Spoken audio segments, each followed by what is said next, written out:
The second expansion for Sid Meier's Civilization 6 introduces an active planet where geology and climatology present unique new challenges. Face the threat and reap the bounty from natural disasters, manage your power sources wisely, and unite with leaders of other civilizations to find solutions to the challenges of a changing climate. Rise and flourish in Sid Meier's Civilization 6 Gathering Storm. There's no escaping the power of nature as it shapes your world and affects your people's fortunes. Where you settle will have consequences that affect your civilization forever, as each terrain faces its own environmental challenges. Natural disasters can pillage or destroy your improvements and districts, but they may also refresh and enrich the lands after they pass. Volcanoes offer high risks, but high rewards, as eruptions can devastate surrounding areas, but volcanic soil is highly fertile and valuable. Storms are unpredictable, varying in size and impact. Desert sandstorms or ocean hurricanes can wreak havoc across your civilization, but also offer a chance of improved food yield in their wake. Blizzards and tornadoes are the most destructive of the storms, though blizzards may have some nice benefits if you're playing as Russia, while grassland tornadoes cause nothing but destruction. Weather every storm to rebuild stronger and smarter. The incredible benefits of settling near rivers now come with the additional dangers of flooding. Floods can destroy and pillage improvements, with even greater damage during severe flooding, but they also offer a chance of greater food yield afterwards. You can prevent river flooding by building a dam, or coastal flooding using new technologies like the flood barrier.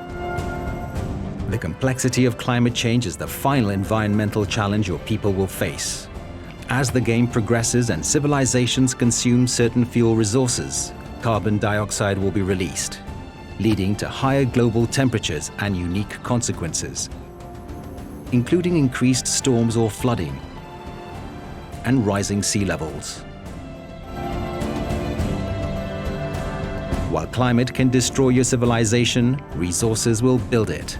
Strategic resources are now divided into fuel to meet the power needs of your cities and late game units, and material to make resource-dependent units. Once a city has a fuel supply, like coal or oil, and the appropriate power plant, the city automatically converts the stockpiled fuel into power.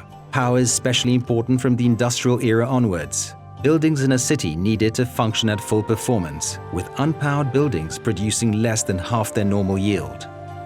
Military units also require material and fuel resources for production and maintenance, with resource-deficient units becoming weaker in combat.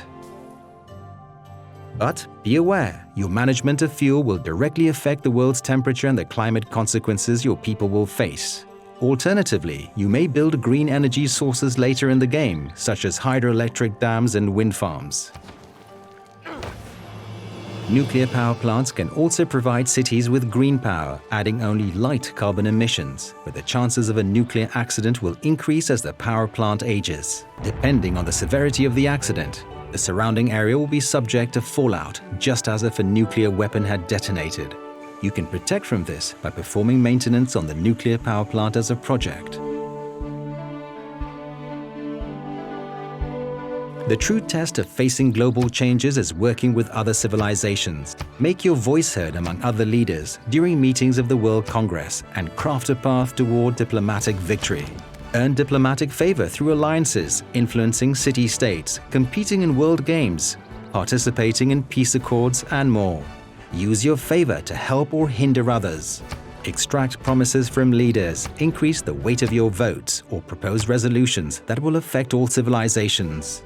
All emergencies now fall under the oversight of the World Congress and must be requested and passed through a special session before they will receive aid. Now more than ever, the fate of the world will be decided by every nation. The new future era is an uncertain time with the potential for wild discoveries. In each new game, the technology and civics trees for this era are randomized, revealing different costs and prerequisite paths as the game progresses. Players will need to choose their research projects wisely to uncover these futuristic marvels. Combat adverse environmental effects with speculative ideas, such as relocating your population out to seasteads. develop advanced technologies and AI to recapture carbon emissions, and discover new items to help achieve science, culture, and domination victories. 8 new civilizations and 9 new leaders are introduced, including Hungary, Maori, Canada, Inca, Mali, and Sweden. Each brings unique bonuses, gameplay, units, and more. The world is larger than ever with new world wonders, natural wonders, and units, including the GDR and Rock Band. Bend the map to your will with new improvements like railroads, mountain tunnels, and the Canal District. And survive the greatest disasters in history in the new scenarios The Black Death and War Machine. In Sid Meier's Civilization VI Gathering Storm, the world is more interconnected and complex. You must contend with the power of nature, planning for disasters and rebuilding after them, all while navigating diplomatic relations with the rest of the planet. Every path will affect your environment and impact the planet's future.